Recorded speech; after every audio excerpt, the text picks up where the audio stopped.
All right. Welcome to WASA Distance Education. This is MEL3E, grade 11 math for everyday life. I'm Pete. I'm your instructor. And we got a little bit of a late start here, bit of a technical glitch, but I think we got that sorted out, and hopefully that won't happen again. So anyway, yesterday I was broadcasting from North Caribou Lake First Nation, and I hope that you were able to follow the lesson uh, through the connection that we had. Let me know how it went if if you have some thoughts on it. If you tried to listen on the radio, if you tried to watch it on the smart bridges, just send me a note and let me know how it went. All right, we're always trying different things here, and it's hard sometimes to know how it's going to come out to the people that are listening. So yesterday I went through the loans lesson. That's lesson 12, and I'm just going to go over just really briefly again, just to make sure that I covered everything and that you're able to answer those key questions. Okay, so that's going to be on page. I'll tell you the page number. Now let's see, where is it going to be? I normally look for my last bit of writing, but oops. Okay, way over here. Okay, that's the lesson we're actually going to start today, the driver's license lesson, which should be kind of cool. Okay, so this is what we did yesterday. So just a real quick review. Basically, if you're going to get a loan for something, um, a, a loan is basically just a way of getting something that costs a lot of money kind of in advance. And I don't know what I just did right here. So, yeah, so for example, if you need a truck, um, you might need your truck right away. And yeah, so you'll have to buy, um, you have to buy it, you don't have the money. So you go to the bank, you get a loan. Right? Just gonna have another technical glitch here. Let's see if I can get this working. Okay. So yeah, now some other things that people get with loans, a if you need to go to school, you get some schooling. Sometimes you have to pay for school, your books, things like that. You can get a loan, you type of student loan. Home renovations, you need a new kitchen, you need a new roof, your furnace blows up, something like that, and then you can also get a loan for that. Now, in the textbook, they actually talk about taking a loan for getting a loan to take a vacation. Now, I guess that'll work. Depends on your circumstances.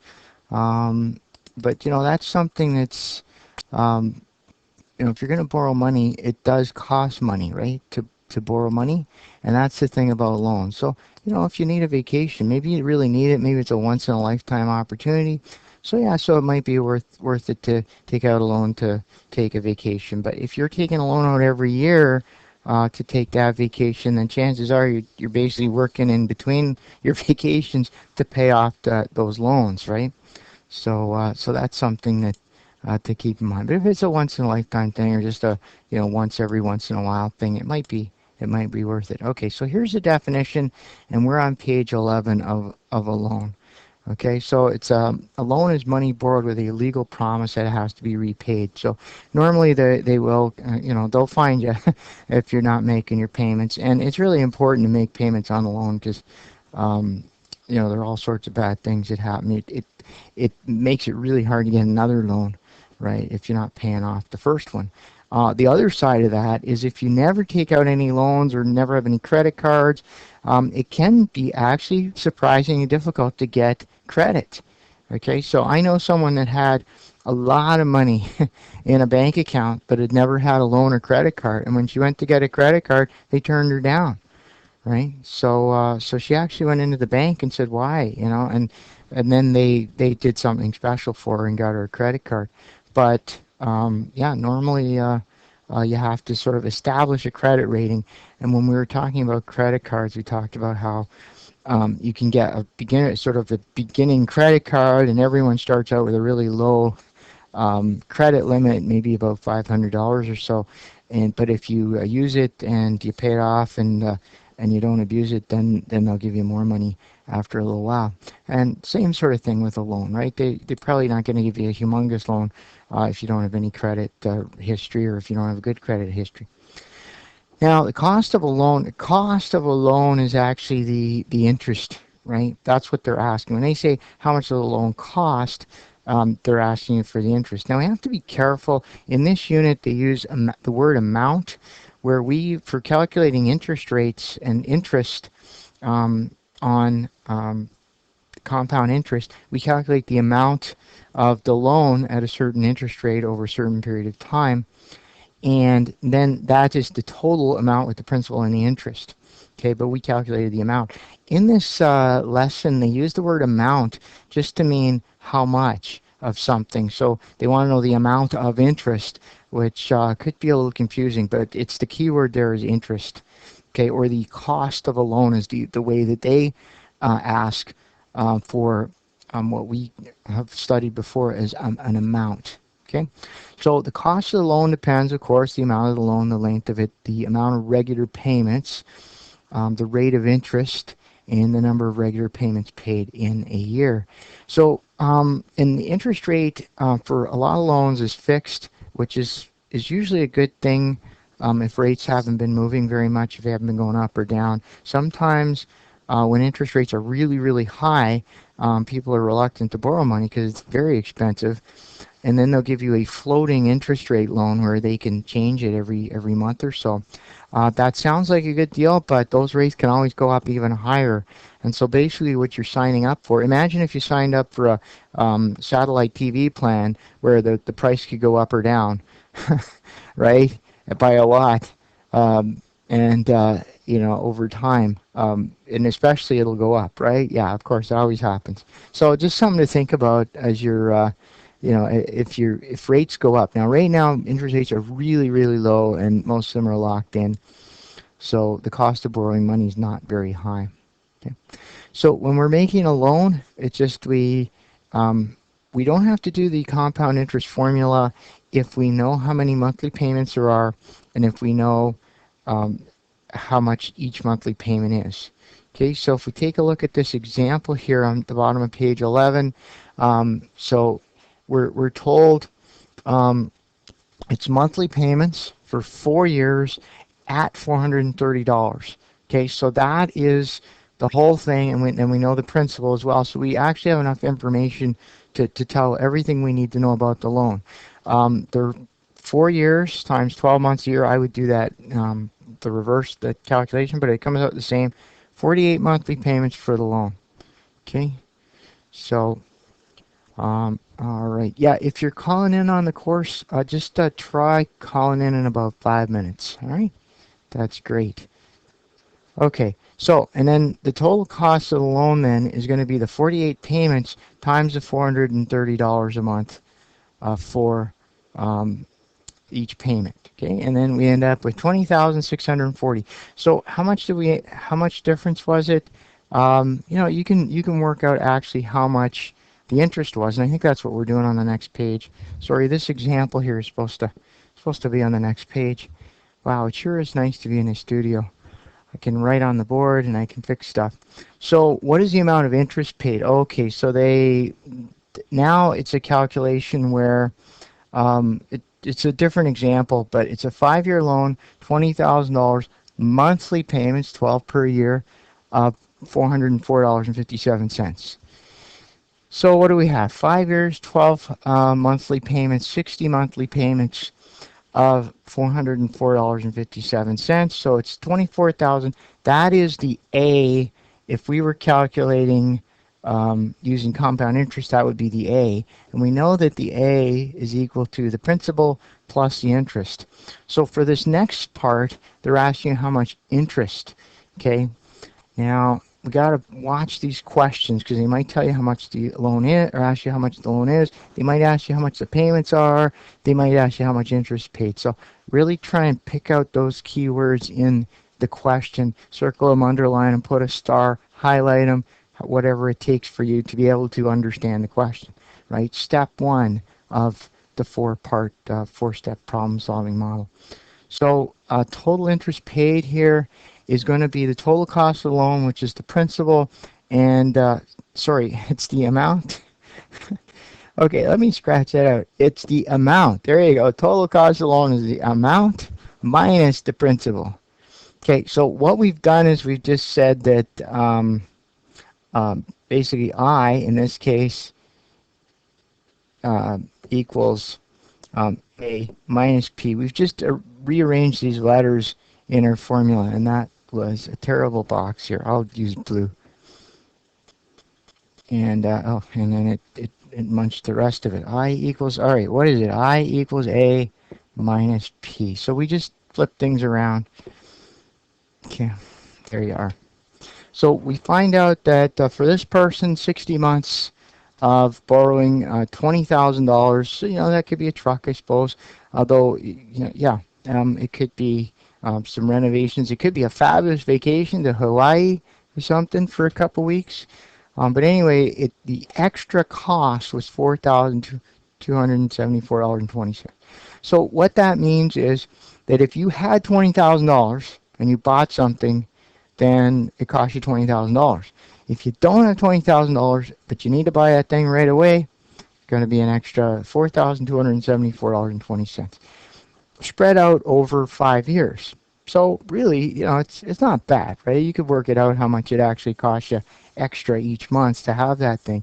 It's not horrendous, but it is something to keep in mind when you're buying stuff with a loan that it costs extra to borrow that money. It's going to make the thing more expensive. Okay, so if you got a fabulous deal on a truck, right? Let's say that you got a truck and it was last year's model and they gave you $5,000 off, right? Well, maybe it's worth it to get the loan. It basically doesn't cost you very much to get that loan. So what I suggest you do then, this is just an overview from yesterday. So what I suggest you do is you go through these questions and try them and just check at the back and make sure that you're able to do this. Now we talked about amortization tables yesterday really quickly, and there was a bit of a misstep because I got the scheduled payments and I got one of these columns a little mixed up. Let's see, let's try it on the next page. Here's an amortization table. So the scheduled payment, if they ask you how much the loan costs, it's basically the number of payments, okay, or the total amount of the loan, the total cost of the loan. It's the total number of payments times each individual payment. Okay. Now, what does happen in reality is there's a small difference on the last payment, but we don't have to worry about that. Okay. We're just going to work out our costs based on the scheduled payments, and then what could happen is the bank will send you a check for 75 cents a couple months later, which is the difference, or maybe not. Maybe they won't even bother. Okay. So this is an amortization table. It tells you how many payments you have. It tells you when each payment is scheduled. Okay. So in this case, 10/1/2005, 11/1/2005. So that's a monthly payment. You could work out the monthly payment. It actually tells you the principal of the loan, the original loan amount by the beginning balance. This is going to be our P right here. Okay. It gives you the scheduled payments, which are usually regular. Very, very rarely do the scheduled payments vary. It then gives you the principal and the interest breakdown of this payment. So this payment goes to pay $172.68 in principal and $31.88 in interest. Okay, and that is because of the compounding. That is actually how much would be, how much interest in the first month, basically this much interest. So you could actually use that if you really worked at it to work out what the interest rate was. But we're not asked to do that at all here. Now, the longer we go here, because the balance owing keeps going down, then the amount of our payment that goes towards principal goes up, and the amount going towards paying off the interest goes down, right? Because this interest is calculated every month on the previous month's ending balance, I guess is what it would be. Okay. Or sorry, yeah, it would be be the beginning balance of this month, and then it would calculate the interest for that month. Okay. So that's you can see the sorts of questions they're going to ask you about amortization tables. Okay. So just be careful when it asks you how many years. This shows 24, but it's not. Those aren't years. Those are months, and you know they're months just by checking the difference between the dates. Okay. All right, and so that was it on loans. It's really just if we think about credit cards, right, we're going to be doing it very similar to credit cards. The difference is that here we have regular monthly payments, which makes the calculations a little easier. We don't have to use a compound interest formula to figure out what the amount is. We just multiply the monthly payment or the regular payment, whatever it be, times the number of payments. Okay, so that's it. And they're going to ask you a few questions as well. Now, now, you're sometimes asked sort of opinion questions, and I just wanted to talk about that again. Well, yeah, here we go. Question 5. Okay, now take a look at this. This is worth 6 marks. Okay, so what I'm looking for here, it says borrowing money can have advantages and disadvantages. Remember the 4-part problem-solving model can be applied to word problems, right? It doesn't have to necessarily be a math problem. Right? So we're trying to figure out what they're asking us. Well, they're asking us advantages and disadvantages about borrowing money. Write a paragraph. Okay, so now we know paragraph. Paragraph has a bunch of parts, right? It has an opening sentence. It has a closing sentence. It has some arguments in the middle of it, advancing your position. Okay? So write a paragraph explaining the disadvantages and advantages of borrowing money. Explain in your paragraph whether you think borrowing money is a good decision or not. Okay, so what I'm looking for here is not a right or wrong answer. Right now, I seem to be a little down on loans. I think loans have a good, place in the world. Certainly, lots of people need to take out loans. You need to get stuff right away that it would take them too long to save money to get, right? But if you think that loans are a good idea, write that down. I'm not going to give you I'm not going to say it's wrong.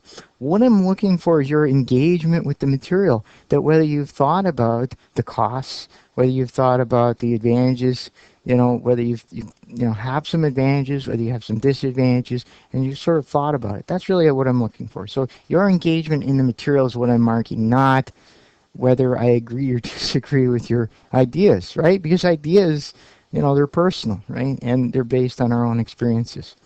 Okay, so give that question a try. It is worth 6 marks, and I noticed that some students are very reluctant to try and when it comes to something that's not math, when it comes to writing some stuff. Okay, so give it a try. I'm not going to get too harsh about your grammar and spelling and all that stuff. I'm supposed to count it, but I'm really more interested in your ideas. Okay.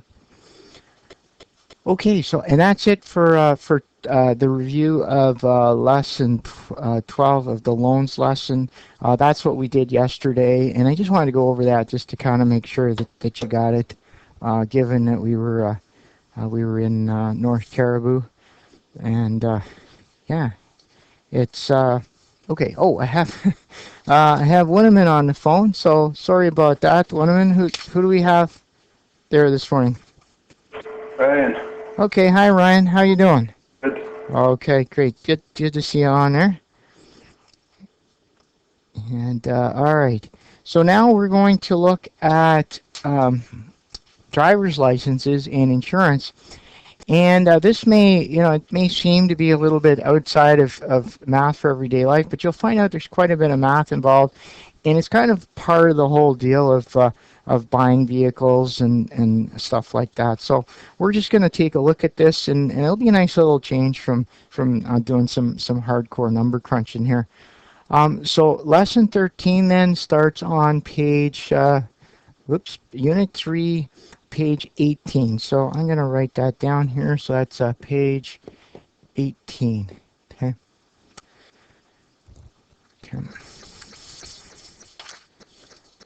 So now, you may even already have your driver's license, but I will tell you that in the last, maybe 10 years, things have changed quite a bit for drivers. So, if you have a young person that you're helping get their license, or if you know some young people, or if you're young yourself and you're thinking of getting a license, then, this will help you out. But things have changed quite a bit. Back in the day, a lot of us just learned to drive out in our communities, and I count myself there. I lived in a little community, and I drove as soon as I could reach the pedals, and then by the time I went for my license, I had lots of experience. Now the way it works is that you really have to get that beginner's permit, and then they require you to get a lot of experience. It's not just enough that you've been driving for a few years, kind of, on the sly on the back roads, but actually they require you to get that beginner's permit, and then the clock starts, and they won't let you get a full license for a while until you can demonstrate that you've had lots of practice. And the reason for that is real simple. Up north, maybe it's not obvious, but down south, the roads are crowded. There's way more people around, and so they don't want people who are, really don't know how to drive, driving around on their own.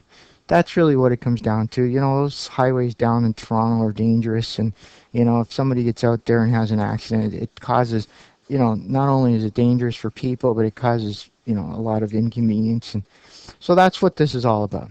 Okay, and then there's of course all sorts of penalties if you do something wrong on the roads, and we're going to talk about that too. Okay, now in order to legally drive, you need a driver's license and insurance. Okay, that's a requirement. Okay, now so it says that all new drivers. This is on page, I guess, 13 here. Is it? Yeah, page 18. Sorry. All new drivers applying for their first car or motorcycle, truck. Sheesh. Okay. Um, License enter Ontario's graduated license system. So this is the new thing. Okay, back in the day, you got your learner's permit, you tried it, you practiced for a week, and then you went back and you got your license. Now, you're going into a graduated system. Okay, so here's how it works. So it lets new drivers get their driving experience and skills gradually. So they don't let you go off and just drive on your own straight away. Okay, and they don't even let you drive on certain highways straight away, even once you have your license to drive alone. Okay, it's a two-step licensing process, and it takes at least 20 months to complete. Okay, so now there's a reason, if you don't have your license, there's a reason to get started right away. Okay, and the reason is you never really know, where, what's going to happen in 2 years from now, right? You can sort of look ahead. What if you decide, to take a job in Thunder Bay, right? What if you decide to go to school in North Bay, right? You might end up needing a license, and the problem is that it takes so long to get this license now that if you didn't start, you probably wouldn't have time to finish it, right? So, if you're thinking about getting this license, it's a good thing to have. Just kind of there, even if you don't really drive that much, it's a good thing to have. Okay, so here's what you need. To apply for a license, you must be at least 16 years, okay? You got to pass a vision test, and it's a real easy vision test. They just want to make sure you can actually see, and that's about it. And then they test your knowledge of the rules of the road, and traffic signs. Now, for us in the north, I guarantee you they don't show moose danger in that book, right? Because we all know what that one is, right? Night danger from moose. Moose are dangerous all the time, I think, if you're on a road. So what they actually show in those traffic signs are weird stuff that you've never seen before. So there's a book that comes with it. I think you have to buy the book now. It's good to buy that book or get one from somebody and quiz yourself on those signs, because they show all sorts of weird signs that we've never seen here in the north, right? So just, keep in mind that most people who are taking this test are in Toronto and Windsor and Ottawa and, these big cities down south. So you pass that test. It's just a written test. There's about 20 questions, and I think it's multiple choice as well. So you pass it. You have to get a certain mark on the test, and then you get your beginner's permit. Okay, and then you get some information. Now you have to pass two road tests. So to get the beginner's permit, you don't have to pass any road tests, but you're not allowed to drive without a driver in the car with you. Okay. So new drivers earn full driving privileges in two stages, and they have 5 years to complete the program. Okay. Now, there's the other thing about it. It basically, if you get your beginner's permit or you get your G1 and then you just kind of let it go, after 5 years from when you first started, it just goes back to zero, and it's as if you never started. Okay, so keep that in mind too. If you're going to get this, follow through with it. The sooner you get your license, the better. So that would be, as far as I'm concerned, if you're going to get this driver's license, just go for it. Practice all you can. Get those road tests done, and then you'll get your full license. And then the next time they test you is, I think, when you're about 80 or something. Okay, so you'll be fine, right? So new drivers of passenger vehicles, you learn to drive, and they give you 6 important conditions. Okay, now first, um, by the way, you have to have that beginner's permit for a minimum of 12 months. Okay, but if you actually take a driver's education course, you can reduce that to 8 months. I strongly recommend that every driver, if possible, if you can get a good driver education course, take it. They're expensive, and the good ones really cost more than the cheapo ones. But I really recommend you take those driver education courses. I think that they really kind of help you to understand what you're supposed to be doing on the road, what is safe, what isn't safe, and they give you some tips for how to pass the road test. So it could be worth it, right? Because then you don't have to try the road test more than once or twice or however many times. A lot of people have to try it a couple times, but taking a driver education course can really help. Okay, so here's the thing. With the beginner's permit, the G1 is what they call it. You're required to maintain a zero blood alcohol level while driving. So basically, no booze at all. Which makes sense. You're just beginning to drive, right? It's hard enough. There's a lot of distractions. Be accompanied by a fully licensed driver, okay, who has at least 4 years of driving experience and a blood alcohol level of less than 0.05%. So this is not for, if like you can't be the designated driver, right? If you have a beginner's permit, right? It doesn't count. The person in the passenger seat is actually supposed to be instructing you on how to drive, so they have to be, meet all the requirements of a driver, right? And they have to be able to drive. And it happens, and I've seen it down in Toronto. Somebody's learning to drive, and they have a little sign on the car that says, learner, and then they'll have to pull over on the the 401 is just this tremendous road. There's like 8 lanes, and cars are going really fast. They're going 110 kilometers an hour, 120. And sometimes you have to pull over, and the instructor has to take over to get them out of there. So it happens. And then ensure that the accompanying driver is the only other person in the front seat. Well, I guess that could happen. You got your truck, you got the bench seat, right? You could put yourself, right, and the driver, the learner could be there. Maybe the little kid could come along, or maybe the friend or something like that. That you're not allowed, right? And if the police see that, they'll probably get kind of angry about that. So it's just the two of you in the front, okay, while you're taking driving lessons. All right.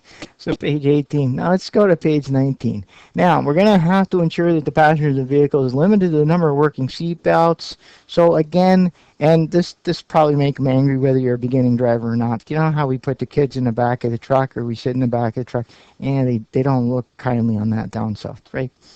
So we have to make sure that everyone has a seatbelt. And then here's the thing, and this is going to be pretty easy for us. Refrain from driving on Ontario's 400 series highways or on high-speed expressways such as the QEW, Queen Elizabeth Way, the DVP, the Don Valley Parkway, the Garden Expressway. So in other words, all the big, really, really heavily trafficked roads in Toronto is what they're talking about. Refrain from driving between midnight and 5 a.m.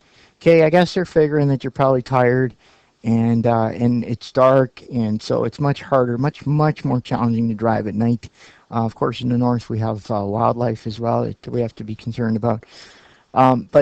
So really, they're trying to keep a beginner kind of safe, and and also keep the rest of the world safe. And I think this is what this part is, because that is just crazy. When you get out there, that is crazy. I've been driving for a long time, and I don't like driving on those roads. It is absolutely nuts.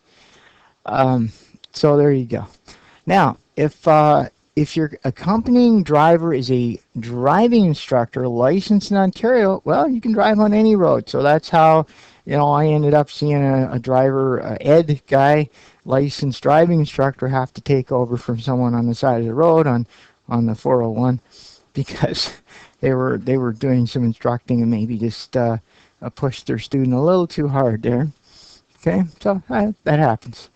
So now the Class G2 um, is okay. Let's see. What are they saying here? Minimum of 12 months. I think they may. Let's just kind of see what this says here. Um, 5 years. G2. Okay. G1 minimum of 12 months. Yeah, they may actually. I'm thinking this may actually really mean G1. Basically, you have to have your beginner's permit for 12 months before you can attempt the G2 road test. Okay, so you're going to take a G2 road test after you've had your 12 months of beginner permit. Okay, so with the beginner permit, you're driving, and you with someone in the car. Once you're ready, though, you then get your G2 license, and you can drive without an accompanying driver. Okay? But they give you some conditions, which make perfect sense for someone who's just learning to drive. Maintain a zero blood alcohol level while driving. Really, this really means you can't drink like many hours before driving at all. Right? Zero. It's a pretty strict standard. Ensure that the number of passengers in the vehicle is limited to the number of working seatbelts. So basically, what it means is if they pull you over and they find you got a couple of kiddies sitting on people's laps, then you'll be in extra trouble. You'd be in trouble anyway, but you'll be in extra trouble. All right, well, let's get to some numbers here. So when you go to take the G1 license, it includes that initial test and the G1 road test and an initial 5-year license. Okay, so it's a package deal. Okay, $125. Okay, now what can happen is you go and take the knowledge test, that multiple choice test, which is the only thing you need to get your beginner's permit, your G1, and something happens. They show you some signs that you've never seen before. You didn't, because probably you didn't get the book, right? Or maybe you did, but they were very confusing. So maybe you have to write it again. So it's another $10. If you only write it the one time, that's included in your $125. Okay, then you take a road test at the end of your G1, and that's included in the $125. But if you have to take it again, and most people do, it costs $40. Okay, most people take a couple of cracks at it. Really, they're pretty strict about these things, and I'd be curious to know how many people actually pass it on their first go. I think it's probably pretty few. Okay, and then finally, that's it. And then if you did need to get a 5-year license, it would cost $75. But the initial $125 you pay when you go to get your beginner's permit includes everything you're going to need until you go to take your final road test. Okay, $75, and then they'll give you the permanent license, and it'll be the rest of what's left over from that original 5 years. Okay, so you go in, you pay $75, and then you'll have your, if you pass that road test, and again, a lot of people need to take it a couple times, you'll get uh, you get your full license. I'm really looking at this, what they said here. I really think that this should probably say G1 right here, right? What they're trying to say is you go take the written test, you drive with someone in the car for the car, the vehicle, the truck for a year. Then you take your G2 road test, or actually the G1 road test that puts you onto the G2 license, and um, and then you have the G2. Okay. Once you have the G2, um, let's see. Oh, I see. Okay, I'm sorry. Yeah. Okay. There. It's a little awkward, but yeah. Okay. So you have to have the G1. You take the G1 road test, then you get the G2. Then a year later, you take the G2 road test. Then you have a permanent license. Okay. So yeah. So it does make sense. So two road tests, and you may or may not have to take those a couple of times. Now, where the math comes in here, we'll wrap this up. We'll finish it tomorrow, but I'll spend about 5 minutes explaining the demerit system. Now, the demerit system basically, if you speed, right, you pay the fine. There's a big fine, and we'll go through that. The fines, again, that's something that's changed. If you started driving many years ago, you may not realize just how much the fines are getting nowadays. Because what was happening is people would speed, and if they get caught, they'd pay the fine, no big deal, right? But now they have this demerit system, so that not only do you get a fine, but you get demerit points. Okay, basically points that say the government of Ontario is saying you're naughty. You were naughty on our roads, and not only are we going to make you pay some money, but we're going to keep track of how naughty you were. And if you get too naughty, we're going to take away your license. And that's really what it comes down to. That's what the demerit points are all about. Okay? So let's take a look here. So if you get six, now demerit points are awarded, right? Which is a bad thing. Okay? Earning demerit points is bad. Okay? You get 6 of them, you're going to be sent a warning letter. Okay? Government of Ontario, Ministry of Transportation, warning, you're being too naughty on our roads, straighten up. Okay? At 9 points, okay, you're going to have to go to an interview to discuss your record and give reasons why your license should not be suspended. Imagine what that meeting would be like. Whew, it's like, well, I have to drive to work and I won't do it again kind of thing. And of course, if you don't even attend that meeting, your license, they'll just send you a letter and say, well, that's it, your license is suspended. At 15 or more points, your license will be suspended for 30 days from the date you surrender it. So actually, they're going to send you a letter and say, come in, all right, give us your license, and then from then on, you're not allowed to drive. Okay? So which means, you have to go with someone to the license place, because I'm sure that they'll watch you, and if they see you pulling out there after you gave them their license, they'll probably give you some more demerits. So, and then they make it really tough because you can't even just drop it off at the place down in Dryden. You have to go somewhere else, and they make it really tough. And then after your suspension, they might even make you take some of the road tests again. Isn't that something? That's pretty harsh. So here's how you get these demerit points. Okay, so remember 6 you get a letter. Okay, 9 get an interview, and 15 that's it. They pull a plug on your license for 30 days. So 7 demerit points, failing to remain at the scene of an accident. Well, of course, right? We're supposed to, stop. We're supposed to render aid, call the authorities. Exceeding the speed limit by 50 kilometers an hour or more is 6 points, so that you get the letter if you get stopped doing that one time. Um, uh, Exceeding the speed by 30 kilometers an hour, but no more than 49, so just below. So that's 4 points. So you got you can do a couple of those, right?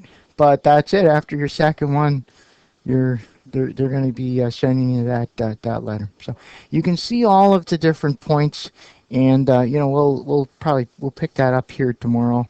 But basically, just to wrap this up, oops. Okay, it actually tells you somewhere how long the points stay on your system.